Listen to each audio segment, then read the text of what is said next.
Today on Hopped Up Beer Review, we are going to be reviewing Oktoberfest by America's oldest brewery, Yuengling. Thanks for joining us.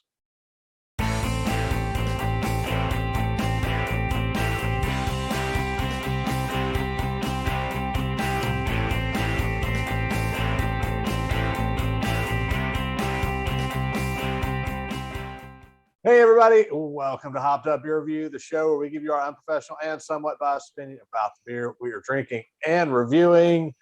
Be sure to like, subscribe, and cheers that notification bell, as well as check us out on social media. Links are below in the description, and come say hey on Discord. We are there, and we would love to see you there as well. I've got Jay, I've got Andy in the attic. I am Forever Ben. What are we drinking today? We are going to have the Yuengling Oktoberfest. So I say let's get to drinking. And don't even need the pop on this one, the bottle opener.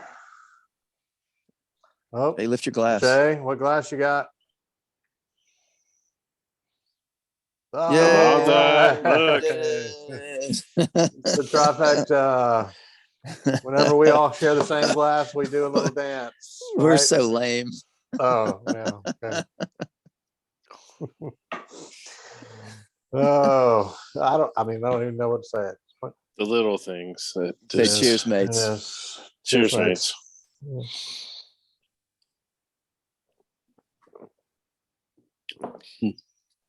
Well, this is a Martzen, their Oktoberfest. 5.4%. 26 IBUs. And this is, again, we've discussed in other words, it's a darker color to make me think more of Martzen based on all the American brewery Martzens that we have. But after that Brewers Advent calendar, my idea of a Martzen, the color of it can vary now to much lighter. So yeah. This one is much darker than what we saw in that box. Yeah, for sure. This is Yuengling's only seasonal beer. Really? The rest are done. Oh, that's not true. I mean, it's according to them.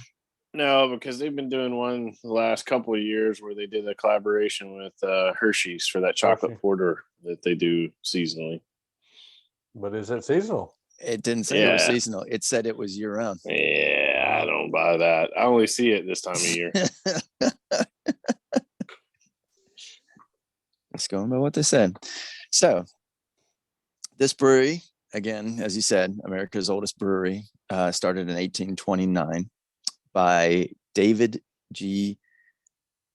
Yuengling. The name has now been Americanized to what we see today with the Y-E-Y-U-E. It used to be J, the U with the umlaut. Yeah. Yuengling, so a lot of Americanized names through the years, I should know. He was. I can't imagine why. Andy is such an Americanized name. Or is it the attic? Which one? Yeah. Deity. Yeah, it's what we. So he was from Württemberg, Germany.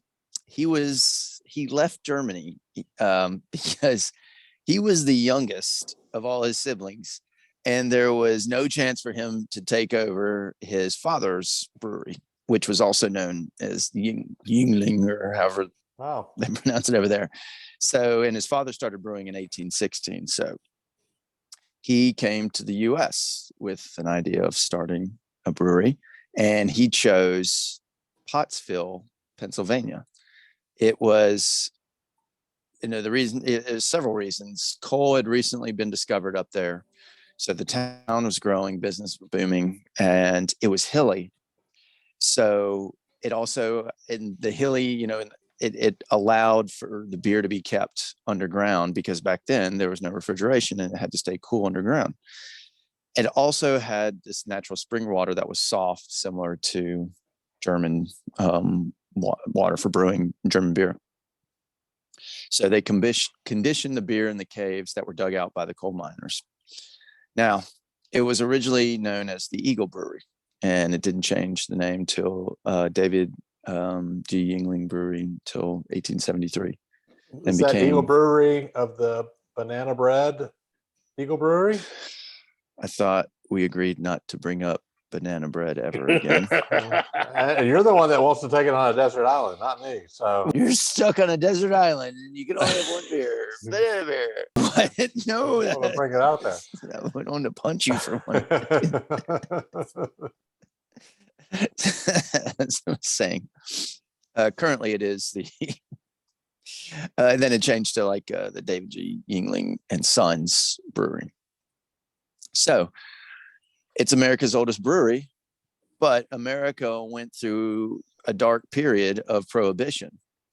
And so they switched over during the years of prohibition to the dairy business and made ice cream and, of course, near beer, which other breweries did. The near beer was 0.5% that they sold, which was the legal max, I guess you could do at the time.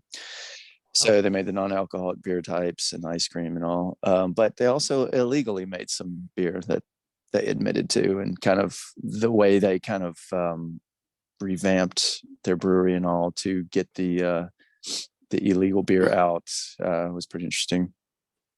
So, and until, the past, I don't know how many years, so now they're in their 5th generation. The guy's name is Dick Yuengling. He's got 4 daughters that are also in the company, 2 of which have been tapped. And one of them knows, but he hasn't announced who has been tapped to take over the company after him. And then the 2 other daughters still work there. And then I don't know if it's his brother or his cousin. I think it's his cousin that is running. They reopened their dairy business and selling Yuengling ice cream again. Wasn't there one other brewery that we had reviewed in the last 2 or 3 months? It was an American that went through prohibition and cheese up in Wisconsin. Was that Leinenkugel? Was that it was their Oktoberfest, I believe. Yeah, because they had been around since they went through the prohibition era as well and switched to cheese. You're right. Wait. Was it something else that because they sold it to Kraft? That was pretty recently. Was it a macro? It was Pabst. Yep. That's right. Yeah. When you said macro. It was a macro. It's Pabst. Yep. Mm-hmm. Yeah, not Leinenkugel, Pabst. The other Wisconsin. So how big is Yuengling's distribution today? I mean, they're a macro. They make, oh no, they're not technically not a macro. That's right. They're technically no. Yeah.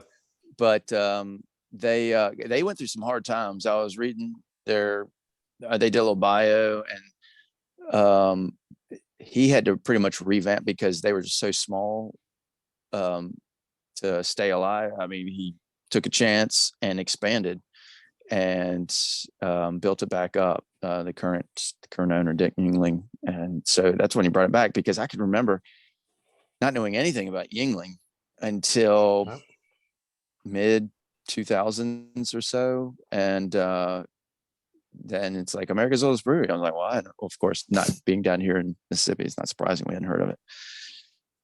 But yeah, I was surprised to see how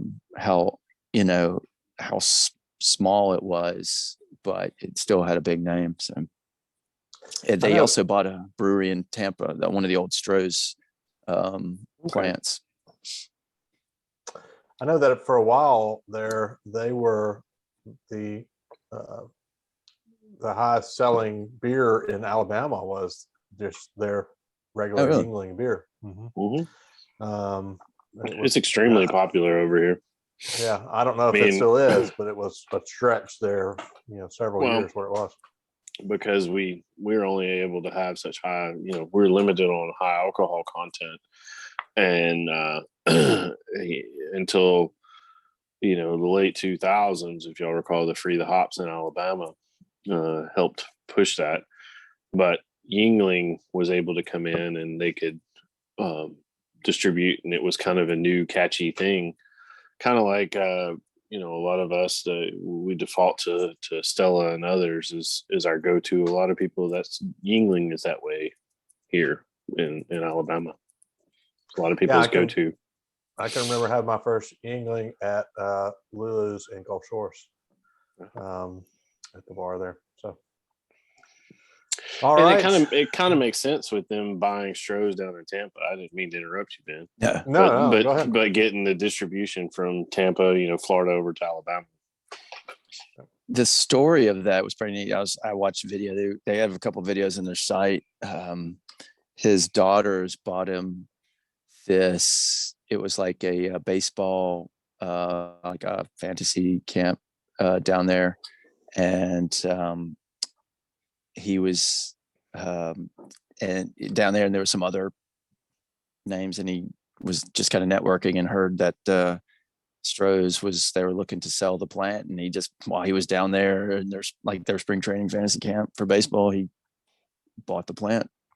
That's pretty cool. Yeah. All right. With that, let's go around and give this one a rating. I'm going to go ahead and assume that we've all had this, but maybe I'm wrong.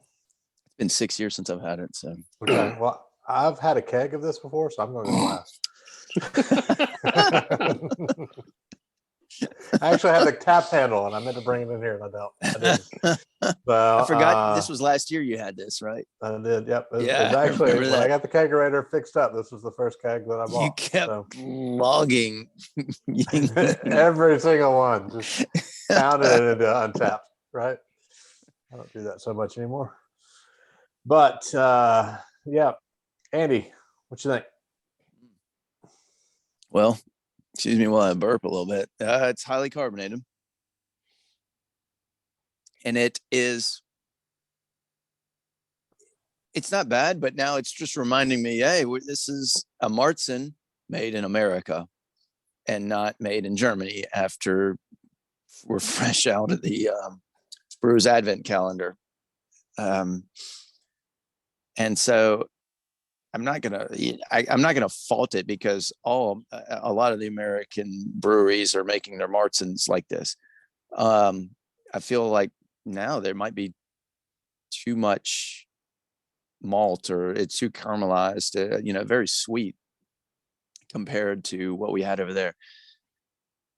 It's not an offensive beer. I'll likely drink it again. I'll give it a 7. It's not bad. Sweeter than I normally would go for a Marzen, but 7.0. All right, Jay, what you think? It's easy drinking. It seems light to me. Honestly, it's bland. It gets lost in the shuffle. For a Marzen, we've had some great Marzens on this show, and it's one of these. I think we have to look at it independently. Say we're not going to judge each beer against the others and compare them, but that's hard not to do, right? So we give you our what is it? Somewhat professional, Unprofessional, Or and unprofessional and somewhat biased. Yeah. Yeah. So, we're always going to be biased. I'd drink this again. It's not something that I'm going to search out. I'm going to give it a 6. Yeah. I think it's interesting. I would, if we could do this, which we could never do it, but if we had reviewed this before our Brewers Advent calendar, I'd love to see what we give it then versus what we give it now.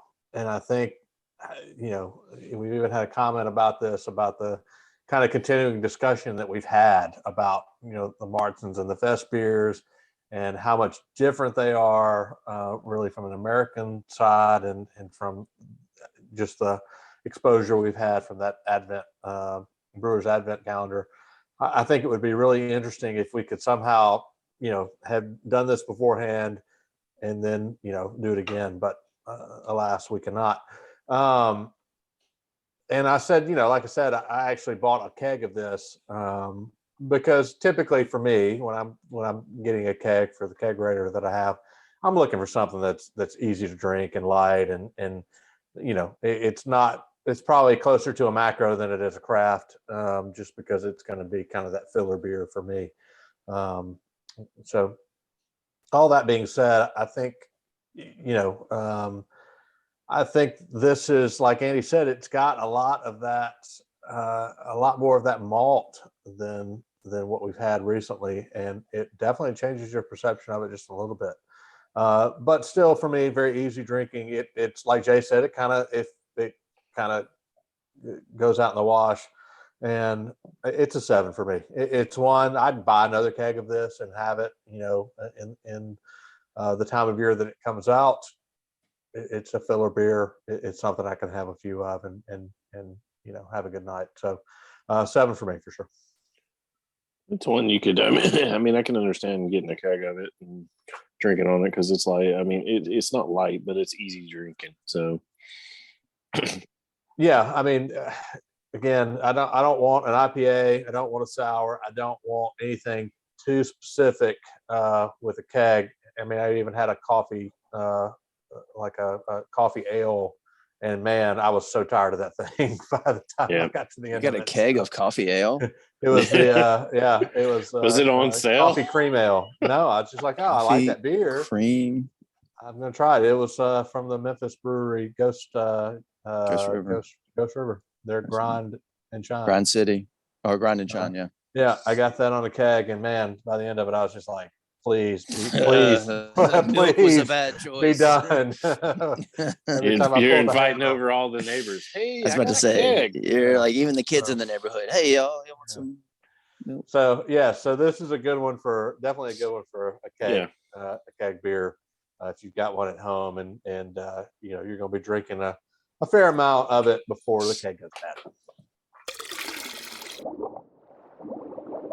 That's going to do it. It's a 6.7 for the Oktoberfest by Yuengling.